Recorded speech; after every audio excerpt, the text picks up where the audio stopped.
How does Syracuse match up against Tennessee? Let's talk about it.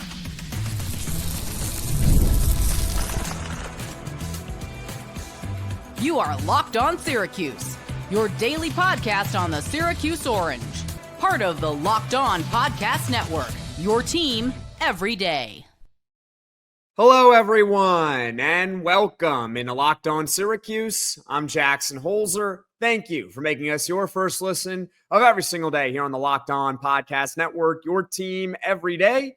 We are always free and available wherever you get your podcasts. And on today's show, how Syracuse football matches up against Tennessee. Syracuse offense versus the Tennessee defense. The Tennessee offense versus the Syracuse defense.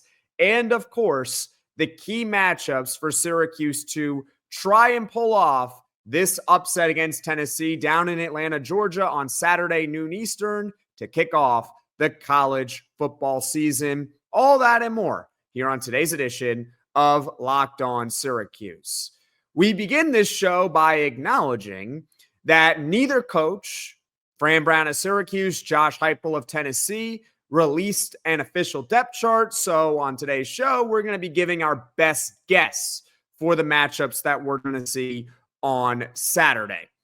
Let's start with the Syracuse offense against the Tennessee defense. Syracuse's offense last year was one of the best offenses in the country, but the personnel, for the most part, is brand new. This Tennessee defense is probably the most known unit of all the different aspects of these teams, whether you're talking about Syracuse offense, the Tennessee offense, the Syracuse defense. The one thing that we really seem to know about is this Tennessee defense and how good it was last year, how good it was in 2023, and how they're supposed to be really good once again in 2025. Let's start off by discussing the Syracuse receivers versus this Tennessee secondary. The top three receivers for Syracuse are expected to be Darrell Gill, Justice Ross Simmons, and Jonte Cook. Darrell Gill is a returning junior. He could be in line for a big breakout season. Last year, he led the ACC in yards per catch. Justice Ross Simmons, another guy who could be due for a big 2025.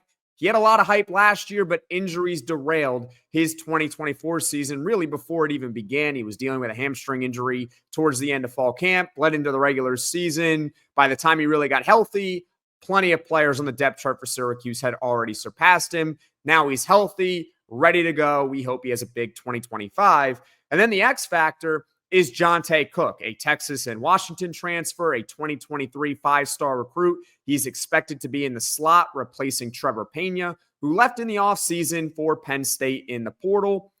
The question with Jonte Cook is whether or not his production can actually match his talent level. Because again, 2023 five-star recruit, got plenty of talent, but so far it has not necessarily translated to on-field success. Now he gets an opportunity with Syracuse, and we're hoping he can have a big 2025. Now let's discuss the Tennessee secondary since we just went over the Syracuse top wide receivers. When healthy, when 100%, this Tennessee secondary is one of the best units in the entire country. They were a top 5 pass defense in the SEC in 2024. However, this unit is not going to be at full strength for this game on Saturday in all likelihood. All-American corner Jermod McCoy, projected first-round pick in 2025. He unfortunately tore his ACL back in January. He is not expected to play on Saturday against Syracuse. SEC, all-freshman nickelback last year, Boo Carter. He's healthy, but he missed a lot of fall camp due to some sort of contract dispute. I don't want to get into all the details behind that, but he missed a lot of fall camp. He's still working his way back into game shape. Should be noted that Josh Heupel of Tennessee did say that he anticipates Boo Carter playing in this game. We just don't know how much he's actually going to play. Is he going to see his normal workload at nickel? Maybe, but we don't know for sure. My best guess is that he will definitely play at some times on defense, but not his usual workload, and he will certainly be a big factor over on special teams. That's just my best guess. I don't know for sure what's going to happen with Boo Carter on Saturday. So let's get into the matchups now. Daryl Gill versus Ricky Gibson, who is expected to be the number one corner for Tennessee in the absence of Jermon McCoy. Gibson's a good player. He started 12 games for Tennessee last year. He took a big step forward in development. Preseason All SEC third team on Athlon Sports, but he is not Jermon McCoy. So can Daryl Gill win that one-on-one matchup against Ricky Gibson? We'll find out on Saturday. Justice Ross Simmons versus Colton Hood. Hood is a Colorado transfer. He played in 13 games for Colorado last year. He started only one of them, but he was really good. All Big 12, honorable mention. And then you have the matchup of Jonte Cook in the slot versus either Boo Carter or Jalen McMurray. And let's talk about McMurray since we already talked about Boo Carter for a little. McMurray's highly experienced. He was a freshman All-American at Temple in 2022. In 2023, he started 11 games for Temple. And then in 2024, he goes over to Tennessee, plays in all 13 games for them. He started one for Tennessee last year. This is a matchup that Syracuse has got to win. If Boo Carter is not going to be on the field for the most part for Tennessee on defense, again, we're not entirely sure, then Jonte Cook in the slot, he has got to beat his man, which is probably going to be Jalen McMurray. That is your matchup of your Syracuse. And look, Jonte Cook, we're all expecting him. We're all hoping that he has a big year. This is a good first test for him. Let's see if he can win his one-on-one matchup over there. Because if he can consistently win this matchup, Tennessee is inevitably going to have to help on a guy like Jonte Cook, whether it's putting a linebacker underneath, putting a safety over top. All of a sudden, more players have one-on-one, and perhaps it can open up the run game for Syracuse as well. Very important matchup in the slot right there. The top tight ends for Syracuse, Dan Villari, a Swiss Army knife for the Orange, can be used in a variety of different ways. Former quarterback actually at Michigan. And then Jamie Tremble. He got dinged up at the end of fall camp, but he is a receiving tight end. Maybe he's the next Oronde Gadsden. I guess we'll find out on Saturday, assuming that he's able to play. The top safeties for Tennessee, Andre Turrentine, highly experienced. And then you got Caleb Beasley, who is a highly touted true sophomore for Tennessee this season. Overall, the Syracuse wide receivers are going to have to create separation against this Tennessee secondary. And not only are they going to have to create separation, they're going to have to do it as quick as possible. Give Steve Angeli options to throw because he's going to have to get rid of it very, very quickly because we're about to discuss the Tennessee front. So let's get into the offensive line of Syracuse versus the Tennessee defensive line. And also we can mention some linebackers in there as well. With pass protection, I'm a little bit unconventional. I am someone who usually blames the quarterback more so than the offensive line for sacks. I know that sounds nuts, but here's my take on the offensive line when it comes to pass protection. Their job is to protect the quarterback for just a couple of seconds. 1, 2, and a decision has got to be made. Otherwise, the quarterback is on his own. He's got to make a decision. That's why I mentioned that the receivers for Syracuse are going to have to create separation quickly so that Steve Angeli actually has options when he has to get rid of the ball. Last year, Syracuse was highly efficient in getting rid of the football on time. More specifically, it was Kyle McCord. They utilized a short and intermediate passing game. And as a result, even with not the greatest offensive line last year for Syracuse, they did not get sacked a whole lot because Kyle McCord, he got the ball, 1, 2, throw, 1, 2, throw, 1, 2, throw. That's what it's got to be on Saturday against Tennessee. And if the offensive line can hold its own for just a couple of seconds, should be no problem in that category. Where there could be a big problem, though, is the run blocking for Syracuse versus Tennessee. Yes, I should acknowledge that Fran Brown and this staff, and maybe Tennessee fans aren't necessarily aware of this, but they did a very good job of getting size along this offensive line. Fran Brown has always said while at Syracuse that big people eat little people. Not joking. That is a real quote for those that have never heard Fran Brown actually say it. So I have really not much concern about the size of the Syracuse offensive line. They should be fine in that category. Cohesion and ability is where I am concerned about Syracuse against the Tennessee front. Tennessee last year had the second best rush defense in the SEC. At minimum, Syracuse is going to have 4 new starters along this offensive line, possibly 5 starters along the offensive line, new starters, I should say. You only get 5 starters along the offensive line. So the entire offensive line could be brand new.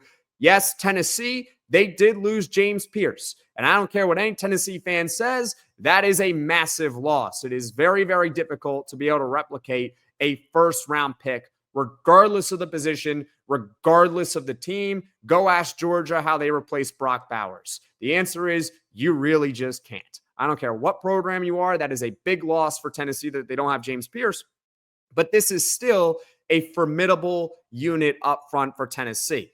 Experienced linebackers, experienced defensive linemen, and also highly touted players along the front. Tyree West, Bryson Eason, David Hobbs, Joshua Josephs, all upperclassmen for Tennessee along that front, all former elite recruits. Then you got your top linebackers over there, Arian Carter and Jeremiah Talander. Both are upperclassmen for Tennessee. Carter was an elite recruit. Talander was a 3-star recruit, but so far at Tennessee, he has certainly outperformed being only a 3-star recruit. And by the way, Tennessee, they are going to be constantly rotating guys to keep them fresh along that front against Syracuse. Overall, like I said at the very top, this Tennessee defense is the most known unit of all the units in this game. They got a lot of returning production back. Yes, they lost James Pierce. They are not going to have Jermon McCoy. But as Syracuse fans, even though they don't have those guys, we should not be taking this Tennessee defense lightly. They are still very, very good in basically every single position group. Syracuse is going to have to be very crisp on offense in order to win this game against Tennessee. What are your thoughts on how Syracuse's offense matches up against this Tennessee defense? Comment your thoughts in the comment section below. And how many points do you think Syracuse will score on Saturday against Tennessee? I'd love your thoughts in the comments section below. Now, coming up, we're switching sides. The Tennessee offense versus the Syracuse defense, and both units are coming in with a lot of questions. Stick with me here on Locked On Syracuse. Hey, Locked On Syracuse fans, are you still paying full price for gas? Stop leaving money behind. Get real cash back every time you fill up with the free Upside app. Simply download the free Upside app in the App Store or Google Play right now and start earning cash at the pump today. Use my limited promo code FOOTBALL and get an extra 25 cents back per gallon on your first fill up. You could make up to $300 a year just from buying the gas you already needed. At first, I thought it was too good to be true, but it's totally legit. Real people are getting paid just to make their daily commutes, and you can too. Plus, you can cash out anytime to your bank account, PayPal, or an e-gift card for Amazon and other brands. Don't let this offer drive on by. Download the free Upside app now using my limited promo code FOOTBALL for a limited time 25 cent per gallon bonus. That's promo code FOOTBALL. Offers vary by user and location. Go to upside.com for terms and conditions. When the opening whistle blows on a new repair, get your crew moving forward with Supply House. Order today and see parts on your doorstep tomorrow. Over 280,000 plumbing, HVAC, and electrical items from the most trusted brands in the business. Their real-time inventory and honest lead times keep you from punting projects, while their industry-leading customer service always has your blind side covered. Need parts fast for a project? Supply House has next day delivery. Talk about a game changer right there.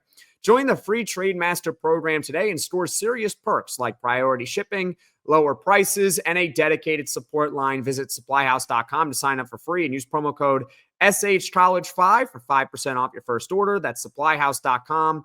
Real people, real service. This is Locked On Syracuse. I'm Jackson Holzer, and thank you for making it to this point in the podcast. I hope that means you enjoy Locked On Syracuse. And if so, if you can just do me this quick favor, hit that like button, hit that subscribe button. It helps the channel grow to reach all Syracuse Orange fans. And hey, you're going to want to also hit that notifications bell as well, because we got plenty of more content coming your way throughout this football season. Syracuse, of course, opens the year against Tennessee on Saturday at noon Eastern down in Atlanta, Georgia. Now let's get back to talking about how Syracuse and Tennessee match up against each other. The Tennessee offense versus this Syracuse defense. The Tennessee offense has got a lot of question marks. We have discussed at length Joey Aguilar, the new quarterback for them.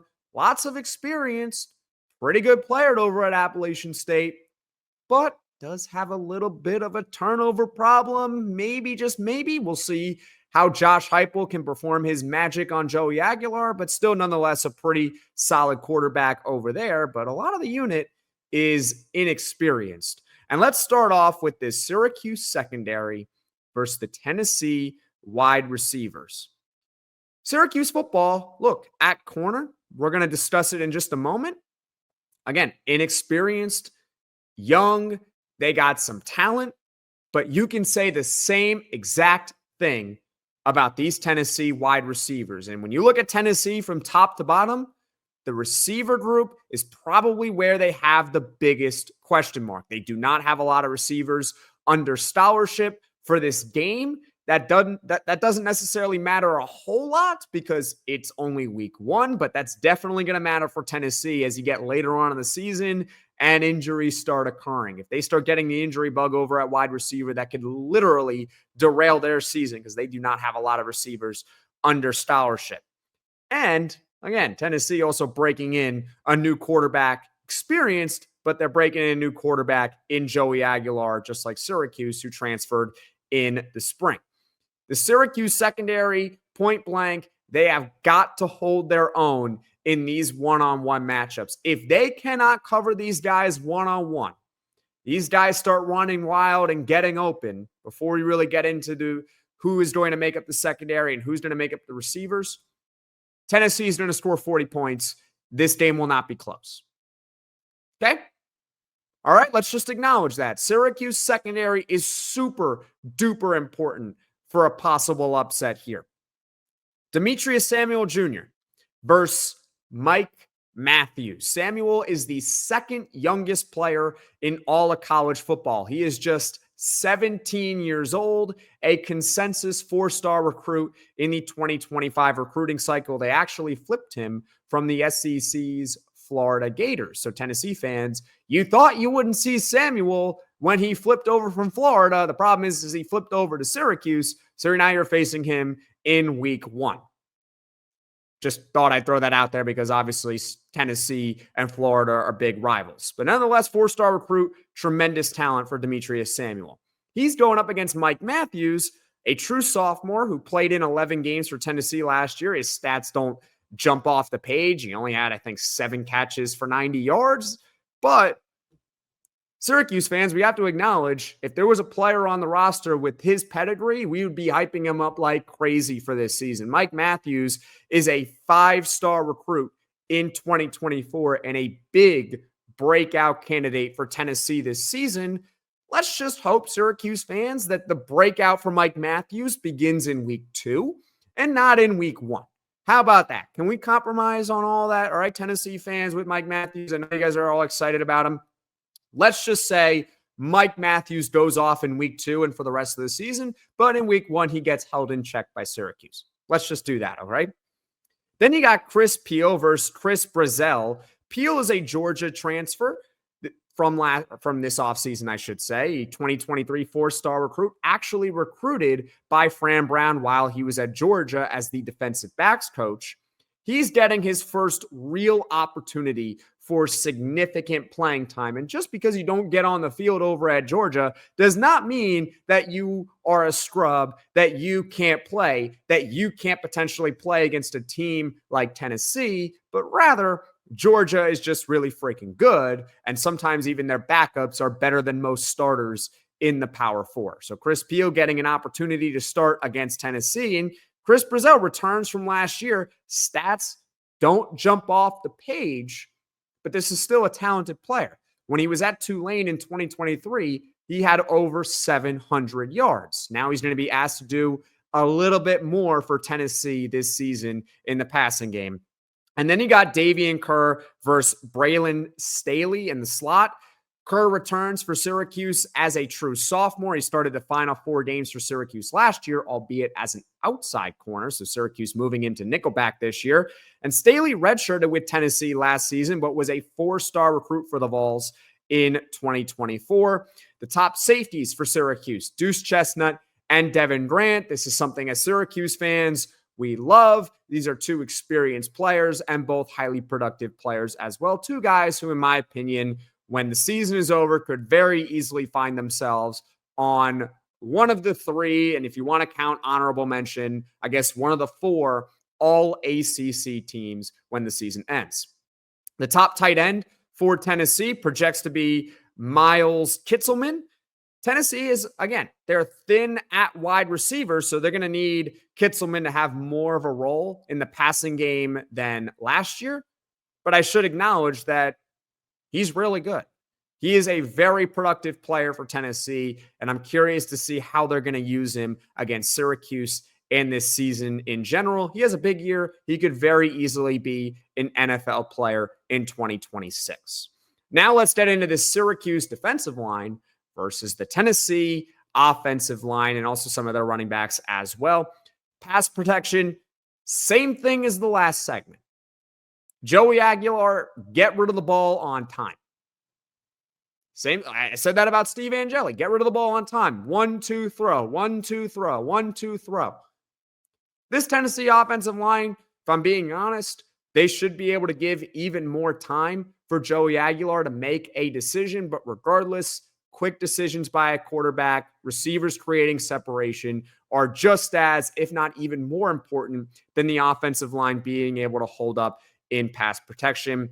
Good news for Syracuse is that Tennessee is also breaking in a new offensive line. Last time I checked, I believe Tennessee is going to have 4 brand new starters along the line this season and for this game in general. But as far as the run blocking is concerned, again, this is kind of the big area of concern for Syracuse on both sides of the ball. Can they stop the run of Tennessee? Syracuse brought in Chris Thomas. They brought in George Rooks. They brought in David Reese as potential reinforcements. You're also getting back a fully healthy Deion Tank Wilson. They're going to try their best to stop the run, but last year they were awful against the run. They let up the most yards per carry in the ACC a year ago. Tennessee, with Josh Heupel as their head coach, they have always been a very good team at running the football. Literally every single year, you can check the stats, they average at or above 200 rushing yards per game. And by the way, Tennessee's offensive line, they are filled with 4 and 5-star talent. That includes a 5-star true freshman tackle in David Sanders. I believe he was also offered by Syracuse, but Syracuse didn't really have much of a chance in that recruitment. Lance Hurd and Sam Pendleton are also either 4-star recruits or transfers. I believe Pendleton comes over from Notre Dame. And then you got Wendell Moe and Jesse Perry. They're both 3-star guys who I think are going to start for Tennessee, but Moe is experienced from Arizona, and Perry is someone who reportedly had a very good camp for Tennessee. I'm sorry, I apologize. It's kind of difficult to project some of these starters because neither coach decided to release an official depth chart, so bear with me on that. Regardless, Tennessee, just like Syracuse, I think they're going to rotate their offensive line and their defensive line at times. What's even more challenging about the Volunteers is that even though they don't have Dylan Sampson, that workhorse running back, offensive SEC player of the year from a year ago, they have a 3-headed monster at running back this season. Deshaun Bishop, Star Thomas, a transfer from Duke, and Peyton Lewis, a very good running back trio. Again, they're going to rotate them, and they're going to keep them fresh throughout the game. Syracuse's top linebackers are Derek McDonald and Gary Bryant. McDonald is a veteran returning player. He's shown some flashes for Syracuse over the years, but really, he's got to put it all together for this game and this season. He's got to be able to make the play when the play actually presents itself. Syracuse fans, you are well aware of that. We've documented it plenty of times here on Locked On Syracuse. Bryant, FCS transfer, was an All-American there at South Dakota. How is he going to translate to FBS ball? How is he going to translate to Power Forward competition? How is he going to translate to an SEC team that loves to run the football in Tennessee? My suggestion for Tennessee, honestly, run right at Syracuse. Nothing cute, nothing fancy. Go right at them, right up the gut. Force this Syracuse defensive line and force these linebackers to make plays up the middle. I don't know if they can. I'll be honest with you, Syracuse fans. I don't know, because they couldn't do it last year.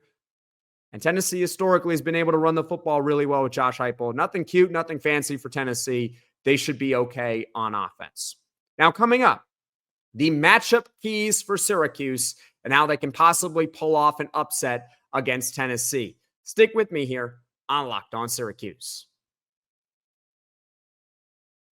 College football is back, and I couldn't be more excited. The tailgates, the rivalries, the energy in the stands, there's nothing like it. But let's be real, actually getting tickets can feel like more of a battle than the game itself. Endless queues, hidden fees, prices jumping at checkout all of a sudden. That's why I use Game Time, the app that gives the advantage back to fans. It's the easiest way to score last-minute tickets at the best prices with no surprise fees. What you see is what you pay. The app is super simple. I could even view the exact view from my seat before I buy. So take the guesswork out of buying college football tickets with Game Time. Download the Game Time app, create an account, and use code LOCKEDONCollege for $20 off your first purchase. Terms apply. Again, that's promo code LOCKEDONCollege, LOCKEDONCOLLEGE for $20 off. Swipe, tap, ticket, go. Download Game Time today. Matchup keys for Syracuse football, how they can possibly upset the Tennessee Volunteers on Saturday at noon Eastern. FanDuel right now has the Orange as 13.5-point underdogs. Let's start with the offense. Keys for success. For Syracuse last year, again, very, very good on offense. The top passing offense in the country overall, one of the better units in the entire nation. Number one, Steve Angeli, new quarterback for Syracuse, coming over from Notre Dame. He's got to do the same thing as what Kyle McCord did last year and what made that offense so effective. Quick decisions. That will mitigate any pressure, really, from this Tennessee front. If Steve Angeli, who's not the most mobile quarterback in the world, he can run a little bit, but he's not the most mobile. If he's sitting back there in the pocket for longer than 2 seconds and the ball is still in his hand and he has not at least stepped up or roll out, not good for Syracuse football. He has got to make quick decisions. Help the offensive line help you if you are Steve Angeli. If he gets sacked and there's pressure right away, that's on the offensive line. If he holds the ball for too long, that's on Steve Angeli more than the offensive line. Don't try to be Caleb Williams and hold the ball for 5-6 seconds, possibly even longer. Try to make those superhero plays. It's not worth it against a team like Tennessee. They're going to eat you alive. That is exactly what Tennessee wants you to do. Get rid of the ball quickly. Number two, the Syracuse receivers, you got to create separation. Steve Angeli can get rid of the ball, make quick decisions all he wants, but if the Syracuse receivers aren't getting open, what are we doing here? Seriously, what are we doing here? Make Angeli's life easier. It's already going to be hard enough to process the Tennessee defense that's coming at him and the brand new offensive line that's in front of him. These Syracuse wide receivers, we're hyping them up a lot. We like Darryl Gill. We like Jonte Cook. We like Justice Ross Simmons. We like the depth that is behind those guys as well. You got to win your one-on-ones. Force Tennessee to have to double cover you. Less people in the box. Maybe that opens up the running game as well. And number three, Syracuse has got to establish some sort of running game in this game. They don't have to run for 150 yards or 200 yards in order to win, but they at least have to keep Tennessee a little off balance. They cannot be super duper predictable against a team like Tennessee. We know Syracuse, they like to throw the football with offensive coordinator Jeff Nixon. That is something that they did better than anyone in the country a year ago. And I imagine they're going to come out slinging against Tennessee, but do not forget about the running game at all.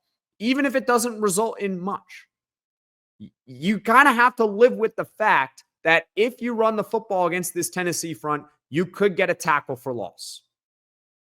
It might happen. You might be 2nd and 11. You might be 3rd and 9.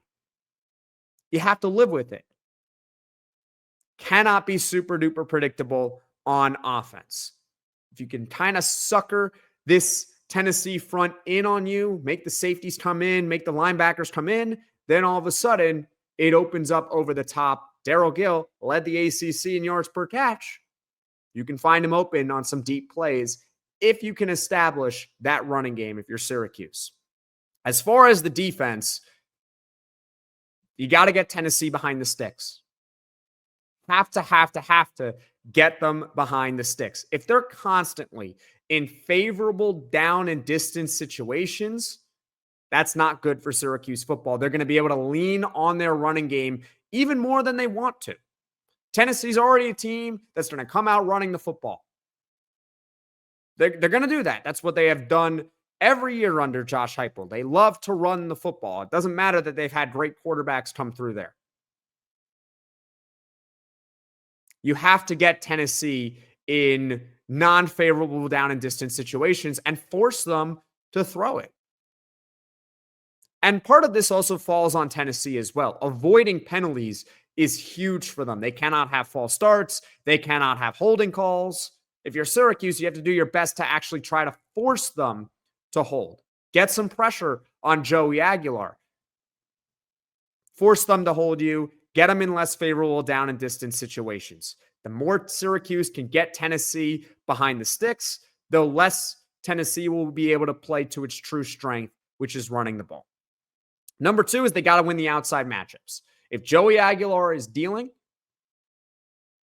Syracuse doesn't have much of a chance. They really don't. We talked about this in the last segment here. If he goes out and he throws for 300 yards and 4 touchdowns, very, very difficult for Syracuse to actually win this game. Now, one way to maybe force Joey Aguilar off his game, out of rhythm, is to win the outside matchups.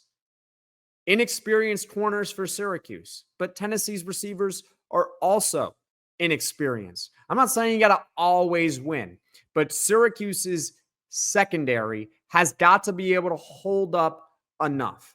If Tennessee is able to establish a passing game, we know they can run the ball. If they can establish a passing game, it doesn't matter if Syracuse gets them in favorable down and distance situations because they can't stop the pass. So if you're Syracuse's secondary, have to be able to hold up against these Tennessee wide receivers. And finally, make the tackle, make the play. Simple as that for Syracuse football. They were one of the worst tackling teams in the ACC a year ago. Tennessee, they want to get their guys in the open field with a lot of space. It might be 3rd and 14. It might be 3rd and 15 for Tennessee. That doesn't mean they're going to throw it 14 to 15 yards. They might throw it 7 yards and require their athletes to be able to zigzag a little bit, break a tackle here or there. If you're Syracuse, you have to be able to make the play, stop them before they get to the first down marker. That's something that they did not do a good job of doing last year. And like we've been saying all week, one big defensive play is all that we're asking for, whether it's a scoop and score, pick six, special teams as well. You want to contribute, punt return, kick return, whatever Syracuse has to do. Think of it this way. They're 13.5-point underdogs in this one. A pick six is a 14-point swing. Right there, you make up the point spread in one play. Syracuse has got to be able to make that one big play, whether it's on special teams or on defense. Overall, I think Tennessee has the matchup edge in this one. There's a reason why they are 13.5-point favorites over on FanDuel. But one thing I give Syracuse credit for, and I know that it doesn't really matter in the grand scheme of things, is that they do seem legitimately confident that they can go down to Atlanta, Georgia, and win this game against Tennessee. According to Jonte Cook, Fran Brown has been telling his team, look, just like how Syracuse has to play against a good Tennessee team, Tennessee also has to play Syracuse. If you're Syracuse, make them feel it. Make them feel the pressure. Plant that seed of doubt that an upset can actually happen. And if you're Syracuse, this is week 1. If you're truly a good team, and I hope that they are a good team, if you're truly a good team, you're allowed to beat other good teams. I don't hear Tennessee complaining about playing Syracuse in week 1. Syracuse, they're confident, they're focused. Hopefully they're ready for this challenge ahead on Saturday. How do you think Syracuse and Tennessee match up against each other? Comment your thoughts in the comments section below. Now, as far as what's coming up on the podcast here in the near future, tomorrow we got Poll Friday. Who will be Syracuse's MVP on Saturday? There may also be a full podcast tomorrow as well. And then on Saturday, it's game day. Syracuse plays Tennessee at noon Eastern, a full post-game podcast coming your way. It's another big moment on Locked On. College football fans, Locked On and Fire TV present College Football Kickoff, your ultimate college football weekly preview. Drake Toll of Locked On Big 12 leads the conversation alongside two-time AP Coach of the Year Gary Patterson, former college star Jesse Holley, and Locked On's local experts. A college football preview only Locked On can do. Catch College Football Kickoff every Thursday throughout the season, only on Fire TV. Thank you all so much for watching. Thank you all so much for listening. If you like this podcast, be sure to hit that like button. If you really enjoy the podcast, be sure to hit subscribe. Tell all your friends about Locked On Syracuse. I will see you all again soon.